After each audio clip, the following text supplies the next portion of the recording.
का स्वागत है। आज गूगल संख्या 441 है, जिसमें आज हमारा दिन है मेडिकल काउंसलिंग का। इसमें हम कोई भी एक्सपर्ट हैं जो हमें काउंसलिंग करते हैं, मेडिकल के बारे में बताते हैं, हमारे हेल्थ के बारे में बताते हैं, तो आज करने के लिए शेड्यूल किया जाता है। तो आज हमारे बीच हैं स्मिता देवांगन, जो MSc है फूड एंड न्यूट्रिशन में और कोटा राजस्थान से है। उनकी काफी एक्सपर्टीज है हेल्थ एंड न्यूट्रिशन के ऊपर। वो काफी लोगों को एडवाइस भी करती हैं, उनका अच्छा खासा एक्सपीरियंस है इसके ऊपर। तो आज हम उनकी नॉलेज को शेयर करेंगे। लास्ट में आप लोग को जो भी उनसे डाउट है वो आप लोग पूछ सकते हैं। तो hand over to Smita ma'am. आप सभी को नमस्कार। मेरा नाम स्मिता है और मैं बेसिकली छत्तीसगढ़ बिलासपुर से हूँ और मैंने फूड एंड न्यूट्रिशन में मास्टर्स किया है और मैं और मेरे हस्बैंड कोटा राजस्थान में रहते हैं और मेरे हस्बैंड बैंकर हैं। और इससे पहले कि मैं स्वास्थ्य संबंधी जानकारी आप लोगों के सामने प्रस्तुत करूं, कुछ अपने बारे में बताना चाहूंगी। आज से 3 साल पहले मेरी मुलाकात कोटा में एक डाइटिशियन से हुई जो गोल्ड मेडलिस्ट है और उनके द्वारा कुछ जानकारी मुझे हेल्थ से रिलेटेड और भी अच्छी वॉइस क्लियर आ रही है सर मेरी? जी वॉइस क्लियर है। अच्छा ओके। तो मैं बता रही थी कि मेरी एक डाइटिशियन से मुलाकात हुई जो गोल्ड मेडलिस्ट है और उन्होंने मुझे कुछ ऐसी जानकारियां दी जिसको मैंने अपने जीवन में अपनाया और मुझे उससे बहुत सारे लाभ हुए और जो लाभ मुझे हुए मैं चाहती हूँ कि मैं दूसरों के साथ भी शेयर करूँ ताकि उन्हें भी स्वास्थ्य संबंधी लाभ हो सके। और इसी सिलसिले में मैं पिछले 3 साल से इस फील्ड में काम कर रही, स्वास्थ्य संबंधी फील्ड में मैं और मेरे हस्बैंड मिलकर काम कर रहे हैं। तो आइए शुरू करते हैं कि स्वास्थ्य होता क्या है, इसको कैसे मेंटेन रखना चाहिए और हम कैसे अपने आप को स्वस्थ जीवन जीने के लिए प्रिपेयर कर सकते हैं। तो शुरुआत करती हूँ सबसे पहले मैं कि जो भी हमारे सामने जो 2 तरह के लोग होते हैं, एक होते हैं स्वस्थ मानसिकता वाले लोग और दूसरे होते हैं बीमार मानसिकता वाले लोग। तो जो स्वस्थ मानसिकता वाले लोग होते हैं वो जो होते हैं वो स्वास्थ्य के प्रति जो है वो सक्रिय होते हैं और वो स्वास्थ्य संबंधी जानकारी लेने में या अपने आप को स्वस्थ रखने में की चाहत रखते हैं।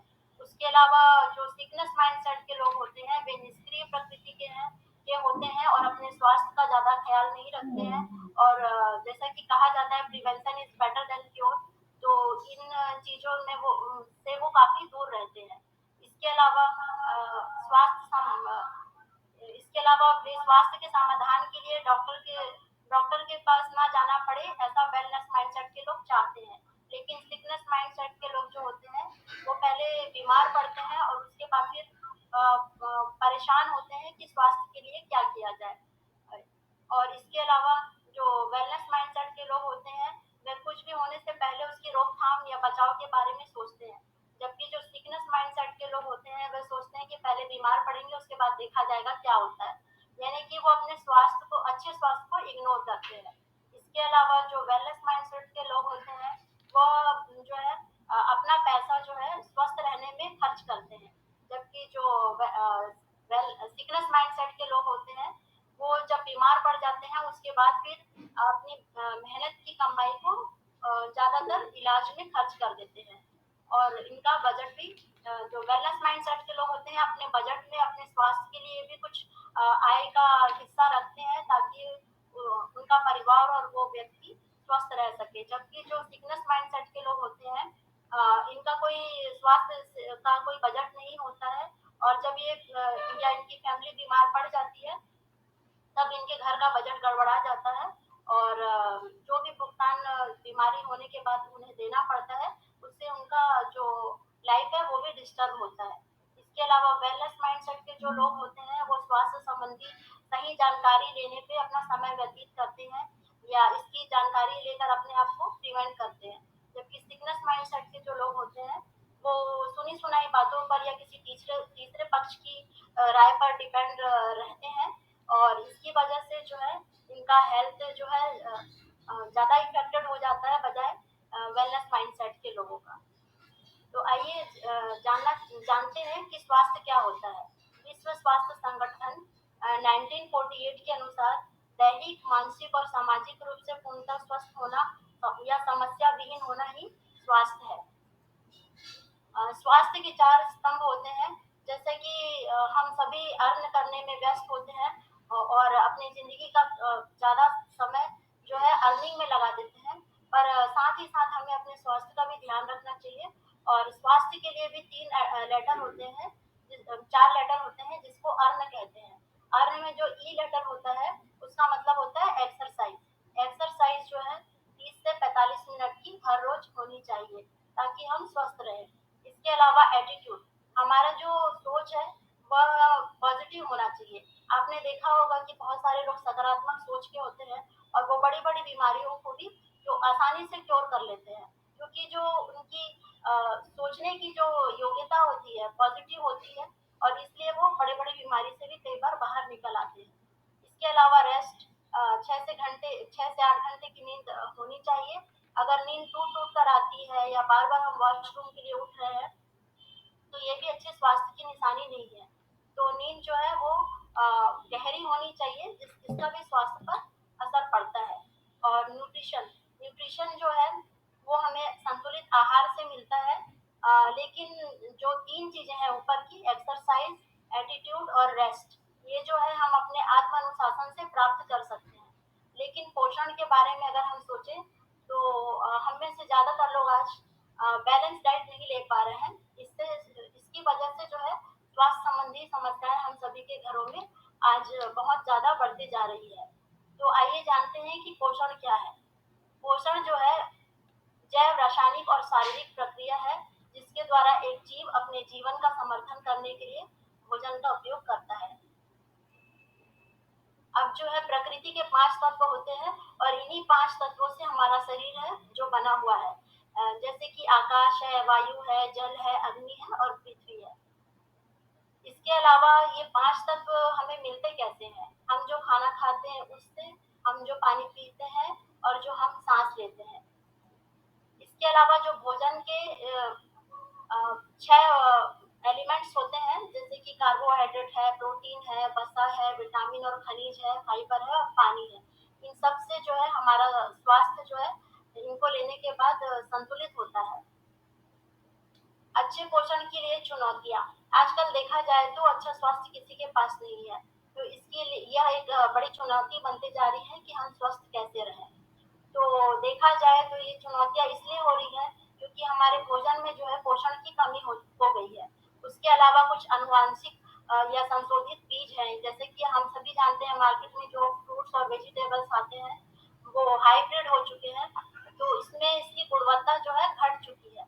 ये भी हमारे स्वास्थ्य को प्रभावित करता है। इसके अलावा हानिकारक रसायन या प्रदूषण है और आहार की मात्रा का कम होना, ये सब जिम्मेदार होते हैं हमारे अच्छे स्वास्थ्य के लिए। इसके अलावा भोजन में जो है पोषण की कमी का एक और कारण है जो आपसे मैं अभी बताने जा रही हूँ। जैसा कि जी न्यूज़ चैनल में जो सुधीर चौधरी जी हैं, उनका एक डीएनए एनालिसिस करके एक प्रोग्राम आया था जिसमें उन्होंने बताया था कि हमारी थाली से पोषक तत्वों की कमी होते जा रही है। तो उसका कारण क्या है, थोड़ा सा मैं इस पिक्चर के जरिए आपको समझाने की कोशिश करूंगी। जैसे कि आप इस फर्स्ट पिक में देख रहे होंगे कि एक फैमिली है जो अपने पूरे घर के लोग जो है एक भोजन का आनंद ले रहे हैं, पर ये भोजन आता कहाँ से है? ये जो भोजन है एक खेत से आता है, जिस खेत में बहुत सारे केमिकल्स का छिड़काव हो रहा होता है, क्योंकि उत्पादन आजकल किसानों के लिए अच्छा उत्पादन करना या ज्यादा मात्रा में उत्पादन करना उनकी जरूरत बनती जा रही है।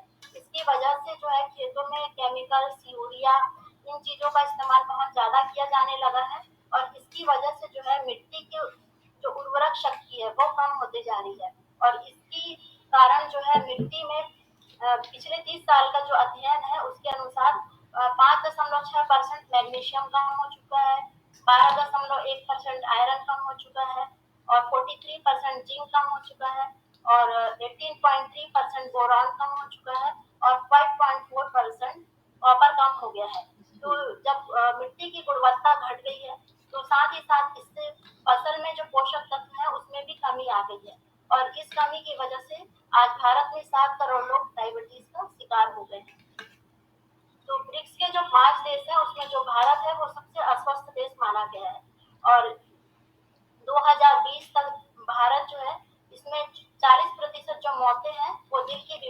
होंगे, ऐसा अनुमान है। इसके अलावा भारत के हर 10 में से एक व्यक्ति जो है वह किडनी की बीमारी का शिकार है। तो इसका कारण क्या है? इसका कारण एक देखा जाए तो आनुवांशिक रूप से संशोधित बीज भी है। जैसा कि आप सभी जानते होंगे, जेनेटिकली मॉडिफाइड सीड्स जो है वह भी हमारे स्वास्थ्य के लिए आजकल हानिकारक बनते जा रहे हैं, क्योंकि जब आज से कुछ साल पहले हरित क्रांति का जब समय आया था, उस समय जो ओरिजिनल बीज हुआ करते थे खेतों में, उसको उसकी जो जीन है उसके साथ कुछ चेंजेस किया गया, ताकि जो भी फल है उसके उत्पादन को बढ़ाया जा सके, अनाज के उत्पादन को बढ़ाया जा सके, इससे और साथ में इसके रख रखाव के समय को बढ़ाया जा सके। तो इससे क्या हुआ कि ये जो फ्रूट्स हैं जो बहुत उत्पादन में ज्यादा होने लगे, और ये इसकी जो शेल्फ लाइफ है वो बढ़ गई, लेकिन इसकी गुणवत्ता जो है वो घट गई। तो इसी की वजह से हमारा स्वास्थ्य प्रभावित हो रहा है। साथ ही साथ जो हानिकारक रसायन है, जैसे कि स्टिक में आप देख रहे होंगे, खेतों में केमिकल का छिड़काव होता है। उसके अलावा हमारे घरों में भी कुछ ऐसे प्रोडक्ट्स इस्तेमाल होते हैं जिसमें केमिकल्स होता है।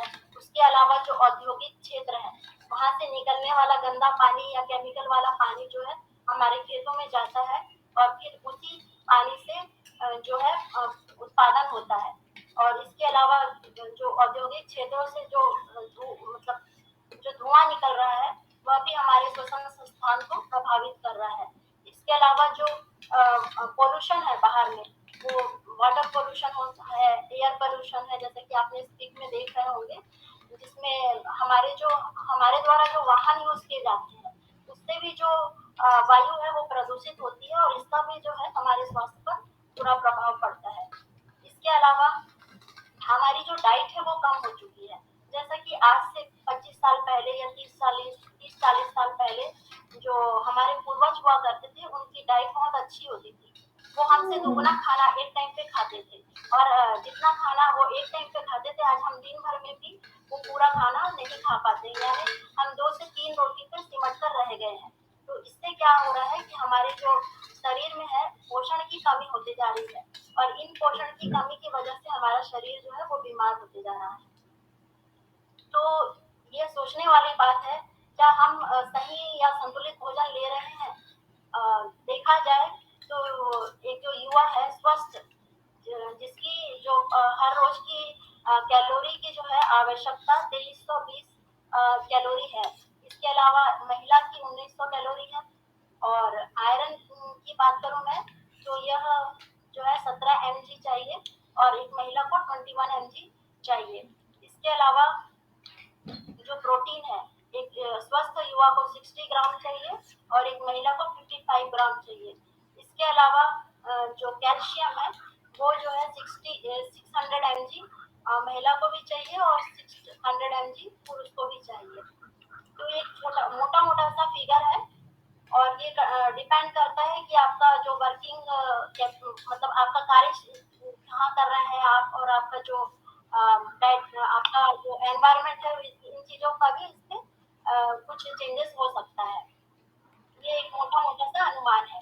और देखा जाए तो जो प्रोटीन है वो हमारी बेसिक बिल्डिंग ब्लॉक्स होती है, और यह जो है हमारी मसल्स की रिपेयरिंग करता है, और हमारी मसल्स की मेंटेनेंस करता है। और प्रोटीन जो है यह हेल्दी स्किन, हेयर और नेल्स के लिए होता है। यह हमारे एनर्जी लेवल को बनाए रखता है, इम्यूनिटी सिस्टम को सपोर्ट करता है, और साथ ही साथ यह मसल्स की स्ट्रेंथ और ग्रोथ दोनों के लिए ही जरूरी है।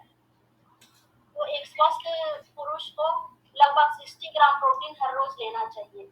अगर सिंगल सोर्स से मैं बात करूं तो यह जो है 11 egg से लिया जा सकता है, और बनाना से लेना चाहिए, उसके लिए 50 बनाना की जरूरत होगी, और 25 पोटैटो से भी इसे लिया जा सकता है, और 8 जो ग्लास मिल्क है इसमें भी 60 ग्राम प्रोटीन होता है। उसके अलावा 8 कप कर्ड में भी प्रोटीन होता है, जो कि 60 ग्राम प्रोटीन हमें दे सकता है। और हम अगर चाहें तो इन सारे चीजों का कॉम्बिनेशन बनाकर भी ले सकते हैं अपने आहार में, लेकिन इसके साथ साथ हमें कैलोरी भी मिलेगा और फैट भी मिलेगा। तो इन सब को संतुलित कर पाना कई बार मुश्किल हो जाता है।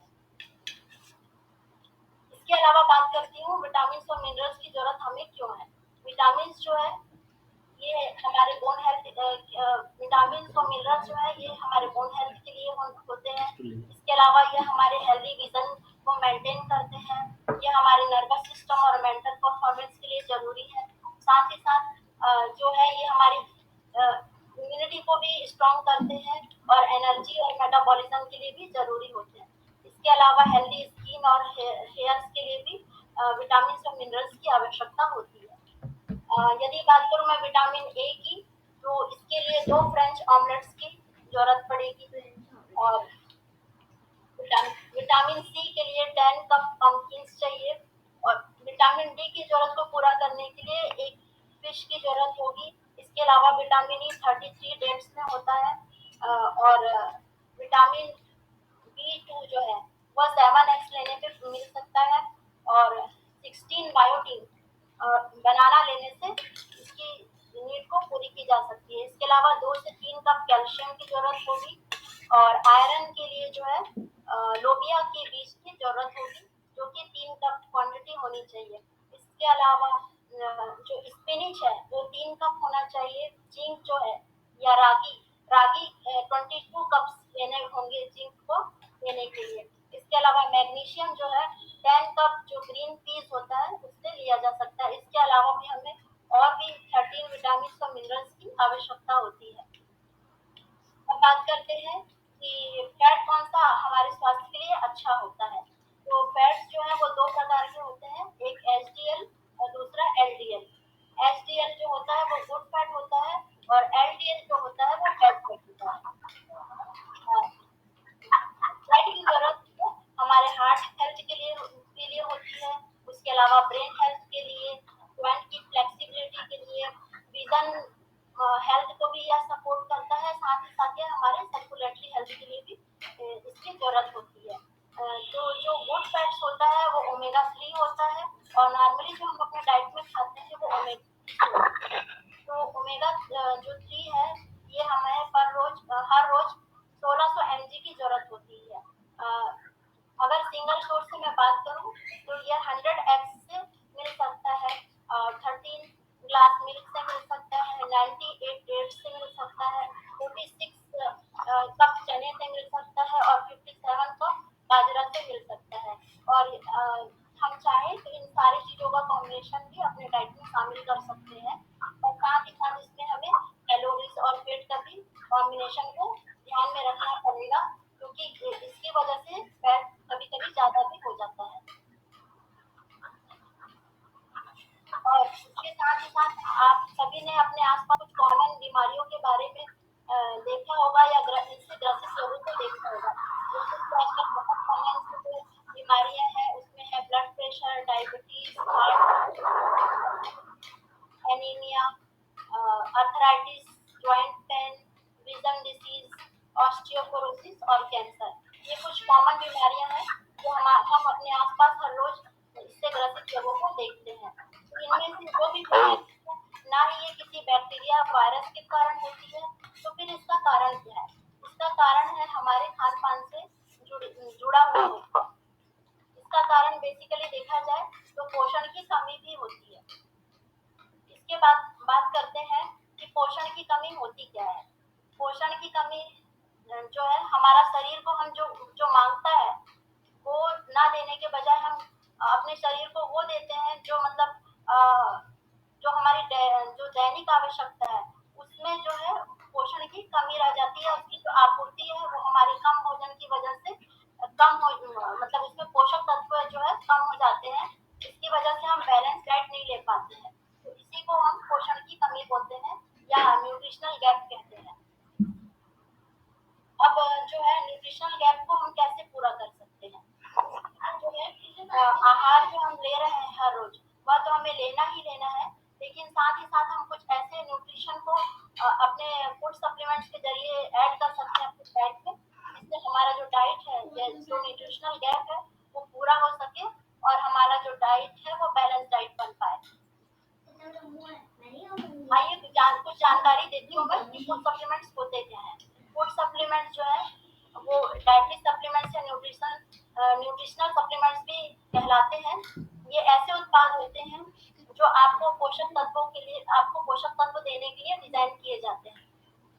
शायद आपके आहार से गायब हो गए हैं, उन्हें आमतौर पर टैबलेट के रूप में या तरल के रूप में लिया जा सकता है। इसके अलावा जो फूड सप्लीमेंट्स का भारत में बाजार है वह 2021 में 321 अरब रुपए का था और धीरे धीरे यह बढ़कर ऐसा अनुमान है कि 2027 तक 16% की रेट से ये और भी बढ़ेगा। इसके अलावा भ्रामक जो विज्ञापन है उससे हमें सावधान रहने की जरूरत है, क्योंकि आजकल जो विज्ञापन वो भी हमें कंफ्यूज कर देते हैं और हमें अच्छी गुणवत्ता का प्रोडक्ट देने के बजाय जो दावा करते हैं उसमें कुछ और ही हकीकत होती है। जैसा कि एक न्यूज चैनल की रिपोर्ट की क्लिपिंग्स मैं यहाँ पर आप लोगों के सामने शेयर कर रही हूँ, जिसमें बताया गया है कि बॉर्नवीटा जो है ये दावा करती है कि यह तन की शक्ति और मन की शक्ति के लिए होता है, जबकि हकीकत यह है कि इसमें 71% शुगर है। इसके अलावा जो कॉम्प्लान है ये दावा करती है कि यह 34 वाइटल न्यूट्रिएंट्स देती है। अक्सर यह है कि यह 29% शुगर भी इसमें ऐड है। और हॉर्लिक्स दावा करती है कि यह लंबाई बढ़ाता है और इम्यून सिस्टम को मजबूत करता है, जबकि हकीकत यह है कि यह 30% शुगर देता है। तो देखा जाए तो कहीं ना कहीं हम स्वास्थ्य के नाम पर अपने बच्चों को महंगी चीनी खरीद कर दे रहे हैं, जो कि बच्चों का मोटापा तो बढ़ा रहा है लेकिन उन्हें अच्छी सेहत नहीं दे रहा है। इसके अलावा जो है कि हम फूड सप्लीमेंट्स का चुनाव कैसे करें, तो इसके लिए जो है कुदरत का सर्वश्रेष्ठ होना बहुत जरूरी है। जैसे कि हम जो भी सप्लीमेंट्स का चुनाव करें वह पेड़ पौधे पत्तियों के जो से बने होने चाहिए। उसके अलावा जो पेड़ पौधे में अलग अलग पार्ट में अलग अलग पोषक तत्व होते हैं। किसी पेड़ का जो जड़ है वह हमारे स्वास्थ्य के लिए अच्छा होता है, किसी का पत्ती, किसी का फल और किसी का जो सीड्स है वो हमारे स्वास्थ्य के लिए अच्छा होता है। तो ये जो वैज्ञानिक है जो भी सप्लीमेंट्स तैयार करते हैं उन पर रिसर्च बहुत अच्छे से होनी चाहिए ताकि यह हमारे स्वास्थ्य के लिए सर्वश्रेष्ठ हो। इसके अलावा विज्ञान का सर्वश्रेष्ठ भी होना चाहिए, यानी कि विज्ञान का सर्वश्रेष्ठ मतलब यह है कि इसमें किसी भी तरह के केमिकल्स का इस्तेमाल नहीं किया जाना चाहिए। साथ ही साथ इसमें कोई भी आर्टिफिशियल कलर, प्रिजर्वेटिव या फ्लेवर का इस्तेमाल नहीं किया जाना चाहिए। इसके अलावा इनको जो है संशोधित आनुवांशिक रूप से संशोधित बीज का उपयोग नहीं किया जाना चाहिए इसको बनाते समय, यानी कि जो जेनेटिकली मॉडिफाइड ऑर्गेनिज्म जो होता है, यानी कि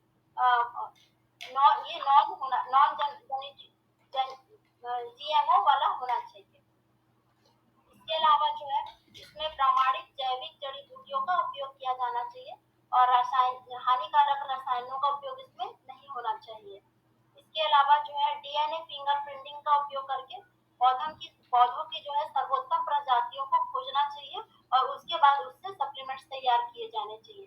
जैसे कि एक एग्जांपल के रूप से मैं आपको समझाऊं तो जो तुलसी है हमारी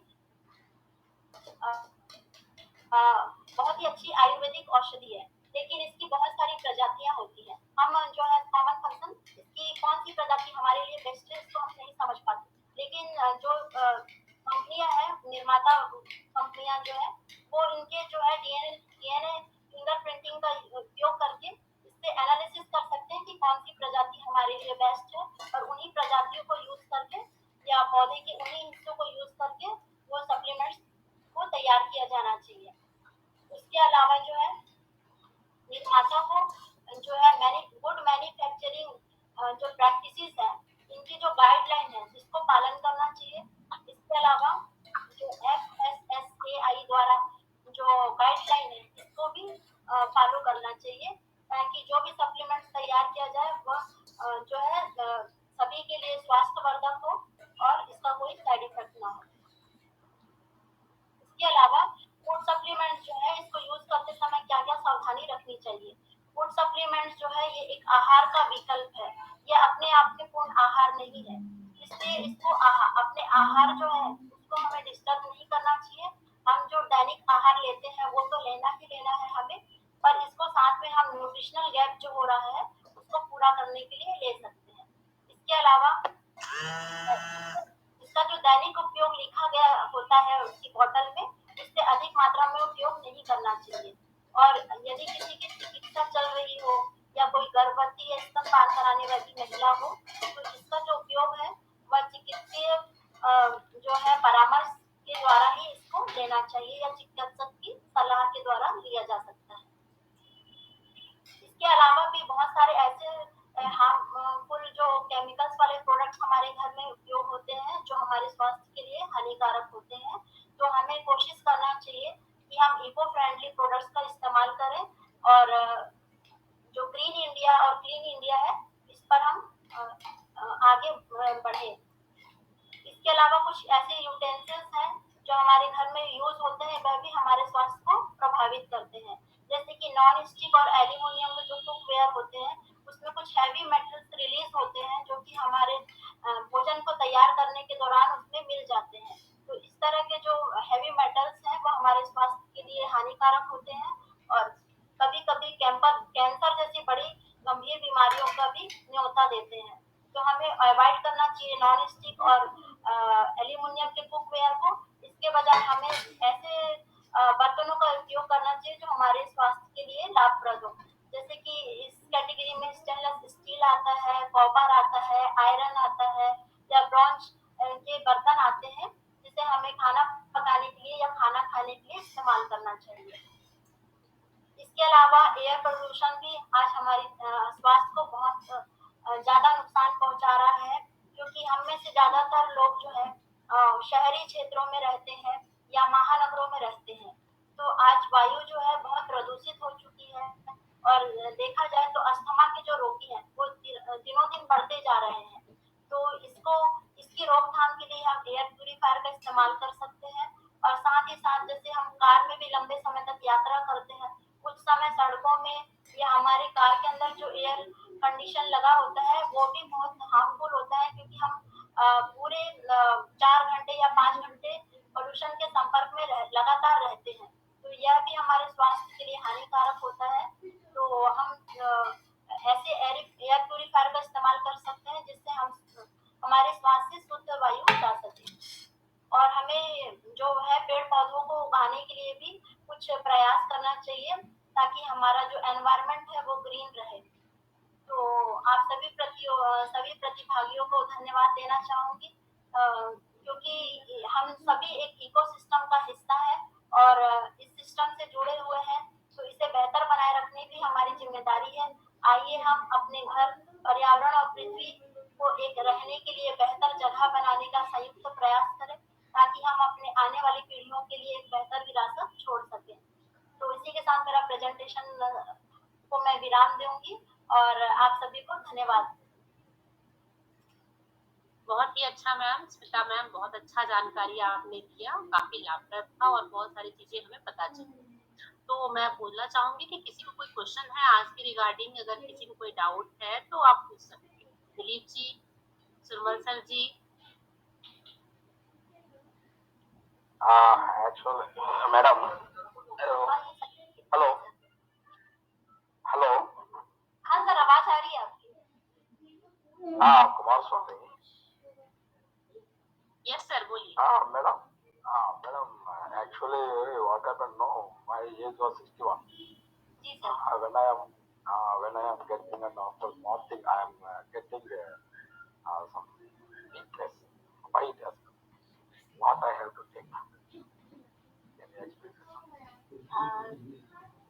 बीना जी, एक बार आप दोबारा क्वेश्चन रिपीट करेंगे? सर की आवाज थोड़ी धीमी आ रही थी। Okay, madam. My voice is not clear because I am getting some throat infection. Oh, sir. Okay. Okay. So after bathing, I am getting weakness. जी जी। That is knee side. I am getting very.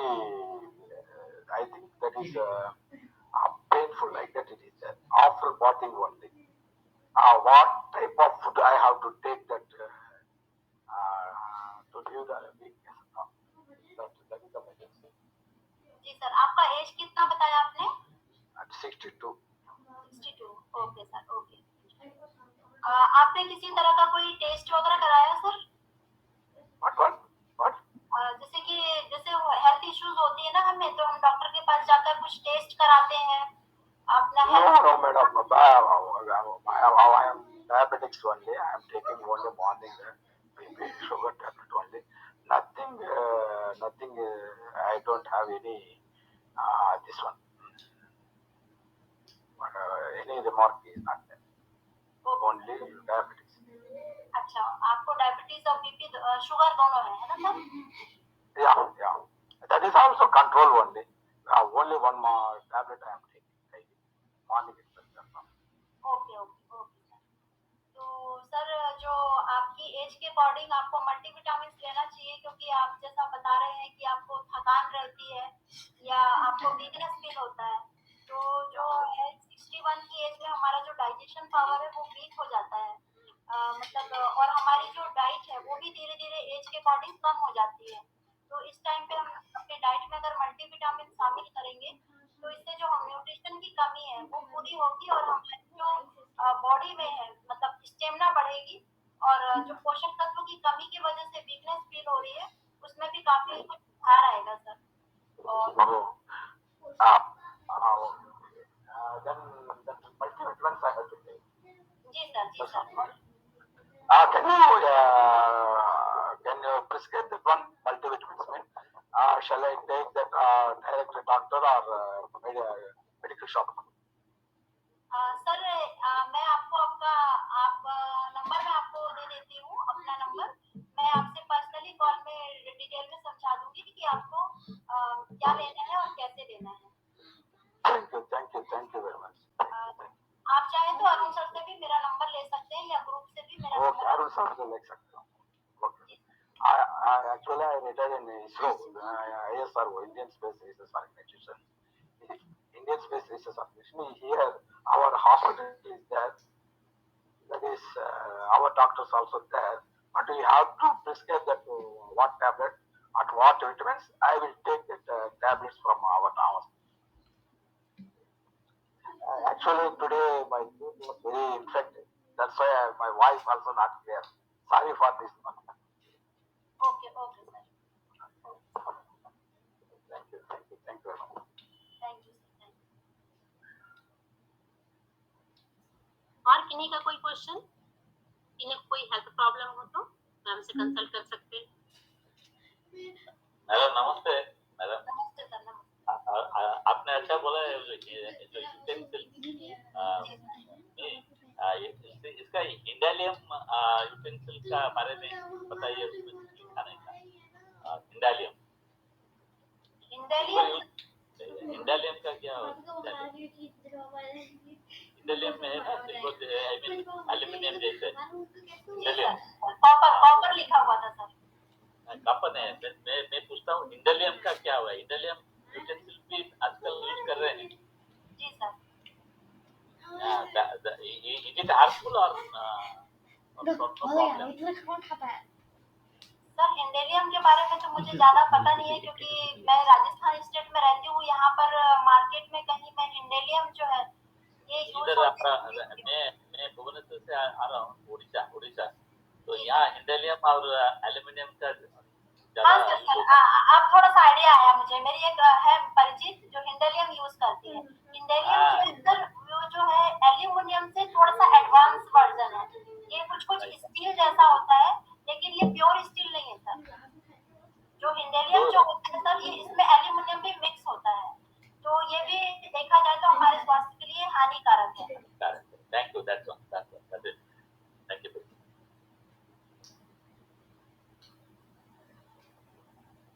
जी, और किसी का question?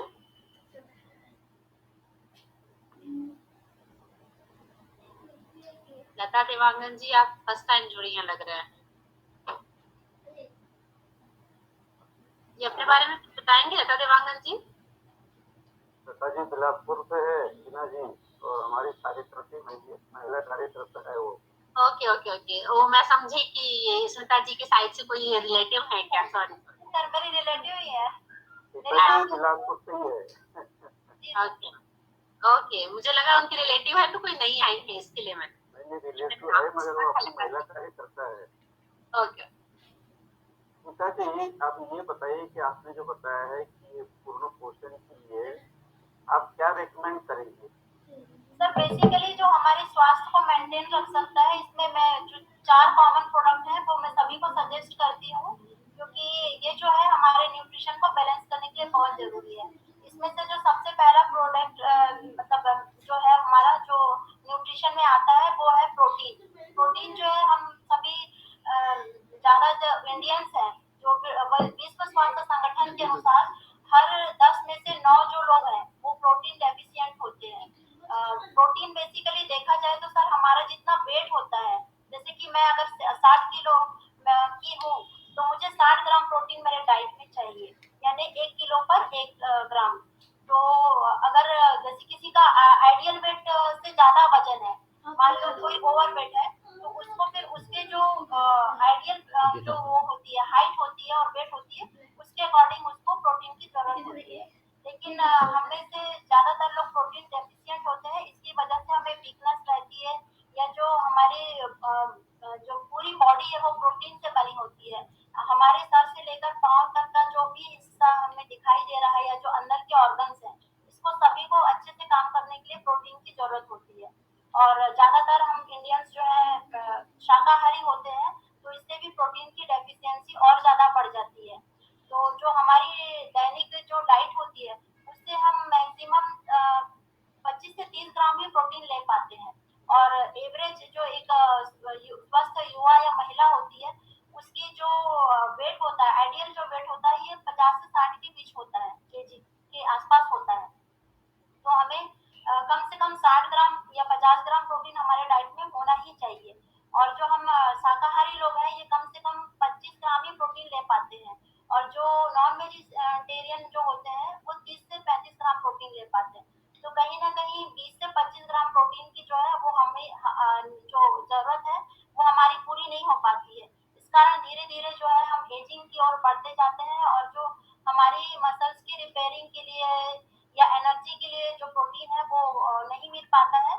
तो इससे जो है हमारे स्वास्थ्य पे बुरा प्रभाव पड़ता है। इसके अलावा जो है कैल्शियम जो है वो भी हम सभी की जो बेसिक नीड होती है। देखा जाए तो 30 से 35 के आसपास जो है हमारी जो कैल्शियम की जो जरूरत है उतनी हमारी बॉडी से एब्जॉर्ब नहीं हो पाती है। तो इसलिए हमें अपने डाइट में कैल्शियम को जरूर शामिल करना चाहिए। और कैल्शियम नॉर्मली सभी सोचते हैं कि हड्डियों के लिए होता है, लेकिन जो हमारा दिल जो है धड़कता रहता है 24 घंटे, इसको धड़कने के लिए भी कैल्शियम की जरूरत होती है। तो जब हम सही मात्रा में कैल्शियम अपने शरीर को नहीं दे पाते हैं, तो जो कैल्शियम हमारा जो ब्लड है वो दिल को धड़कने के लिए तो चाहिए ही उसको कैल्शियम, तो वो हमारी हड्डियों से लेते जाता है। और जब हड्डियों से हम कैल्शियम लेते जाता है हमारा जो ब्लड है, तो हमारी हड्डियां जो है वो खोखली होती जाती है, यानी कि इसका जो घनत्व है वो कम होते जाता है।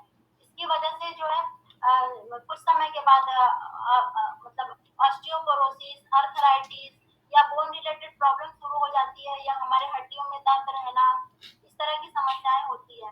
तो इसलिए अगर हम दूध नहीं ले पा रहे हैं, क्योंकि आजकल जो दूध है उसकी भी गुणवत्ता घट गई है, या जो भी दूध आ रहा है मार्केट में वो प्योर नहीं है, तो इसकी वजह से जो है हमारे शरीर में कैल्शियम कम होते जा रहा है।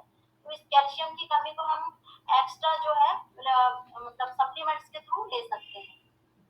और इसके अलावा प्रोटीन कैल्शियम के अलावा जो है मल्टीविटामिन्स है, इसमें 5 रंग के फल और सब्जी हमें हर रोज अपनी डाइट में लेना चाहिए, ताकि जितने विटामिन्स और मिनरल्स है इसकी पूर्ति हो सके, क्योंकि अलग अलग रंगों में अलग अलग पोषक तत्व होते हैं।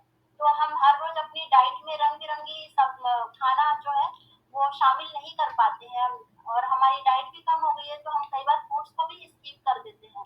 तो इसकी वजह से क्या है, हमारे बॉडी में जो है विटामिन और मिनरल्स की कमी होती है, और हमारा जो बॉडी है वो न्यूट्रिशनल गैप की ओर बढ़ते जाता है। तो ये मल्टीविटामिन भी हमें अपने डाइट में शामिल करना चाहिए। इसके अलावा एक और बहुत जरूरी चीज है जिसका नाम होता है ओमेगा 3। ये भी हमें अपने डाइट में शामिल करना चाहिए, क्योंकि ओमेगा 3 जो है ये गुड फैट होता है। और जब हम खाना में जो फैट लेते हैं वो नॉर्मली ओमेगा 6 होता है, क्योंकि कुकिंग के दौरान जो तेल है वो गर्म होता है, और फिर बाद में ये जो तेल है यही हमारे बॉडी में फैट के रूप में जमा होते जाता है हमारे आर्टरीज के अंदर। और इसकी वजह से ही जो है बीपी होता है, या हम हार्ट पेशेंट की ओर बढ़ जाते हैं।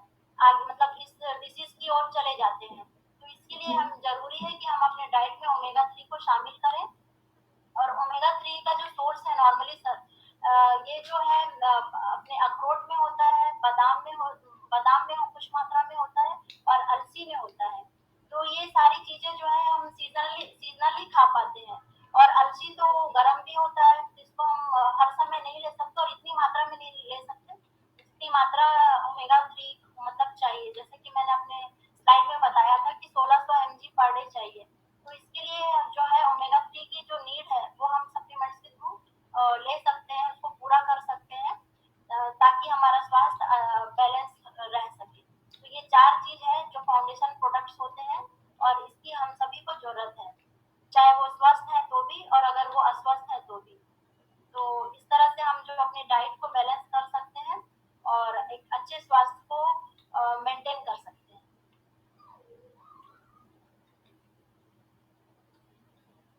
सर और कुछ? जी, और किसी का क्वेश्चन? मैडम आपने जो अभी बोले आलसी वगैरह, इसका जो 16 मिलीग्राम बोले, 16 मिलीग्राम कितना होता है? एक चम्मच जो 5 ग्राम का होता है, जी उसका कितना 16 मिलीग्राम क्वांटिटी उसमें कैसे? एक चम्मच अलसी में सर 3 से 5 ग्राम मिल सकता है हमें ओमेगा 3। तो ये 16 मिलीग्राम जी 1600 मिलीग्राम। जी sir. That means 16 gram 16 gram नहीं जी सर, 1 ग्राम 1.6 ग्राम वो तो मिलीग्राम। सर वो तो एक सर्विंग में कम हो गया ना सर। एक सर्विंग जो हम अलसी लेंगे उसमें बहुत कम मात्रा में हमें मिलेगा, जो रिकमेंडेड होता है ना उससे कम मात्रा में जाता है सर। मीन्स ये अलसी का कितना क्वांटिटी हम लेना चाहिए सर? अलसी का सर हमें 200 ग्राम से ज्यादा लेना चाहिए पर डे। हाँ सर, लेकिन ये गर्म करेगा, लूज मोशन भी हो सकता है इससे, इसलिए इतना डाइट में हम शामिल कर ही नहीं सकते। Okay, thank you. इसलिए हमें दूसरे फूड सोर्स पर डिपेंड करना पड़ेगा या नॉन वेज की ओर जाना पड़ेगा। लेकिन अगर हम नॉन वेज से लेना चाहें तो कुछ स्पेशल फिश ही होते हैं जिसमें ओमेगा 3 बेस्ट सोर्स होता है, और कुछ वो जो फिश है वो इंडिया में अवेलेबल भी नहीं है जिनके। वो फिश कौन सा फिश है? जी सर, सलमन नाम से फिश आता है। सलमन टूना मछली होती है, इन सब में होता है sir omega 3। Thank you very much.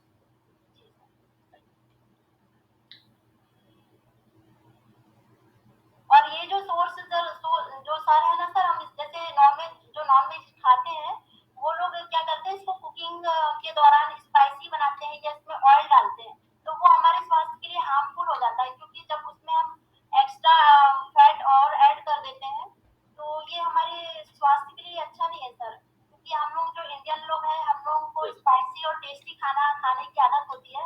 जबकि अगर देखा जाए तो जैसे विदेशी लोग खाते हैं ना बॉइल्ड, उसमें कुछ काली मिर्च या नमक डालकर, इस तरह से नॉनवेज को लिया जाना चाहिए। तो ऐसा हमारी डाइट में तो पॉसिबल नहीं है कि हम ले पाए। या कोशिश करना पड़ेगा, वैसा ही लेना। जी sir. Thank you very much.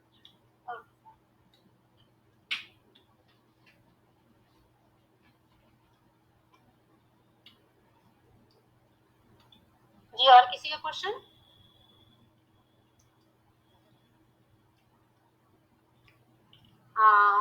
Arun sir, time हो गया है, और किसी का क्वेश्चन लेना है क्या?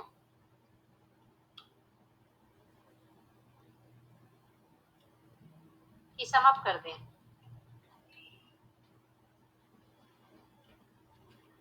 आई थिंक सर का समाप्त कीजिए। का नेटवर्क आ और जा रहा है बहुत बार। हाँ, उनका बात ज्यादा है, तो आप समाप्त कीजिए।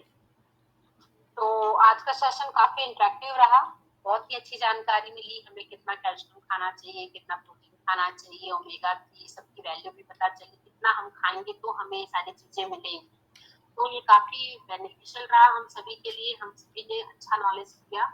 और बहुत बहुत धन्यवाद मैम आपका, स्मिता मैम, जो आपने अपने बिजी शेड्यूल से हमारे लिए टाइम निकाला हमारी जिंदगी के लिए। तो ऐसे ही आते रहिए और हमें अनुग्रहित करते रहिए। और साथ ही साथ मैं सबका धन्यवाद देना चाहूंगी जिन्होंने अपना कीमती समय निकाला इस सेशन के लिए। Thank you so much Smita ma'am, thank you Arun sir. आप सभी को धन्यवाद, और बस इसी तरह मिलते रहेंगे और स्वास्थ्य संबंधी जानकारी एक दूसरे को बांटते रहेंगे। जी बिल्कुल जी। Thank you so much all of you. Thanks Smita ji, thanks Veena ji. Thank you.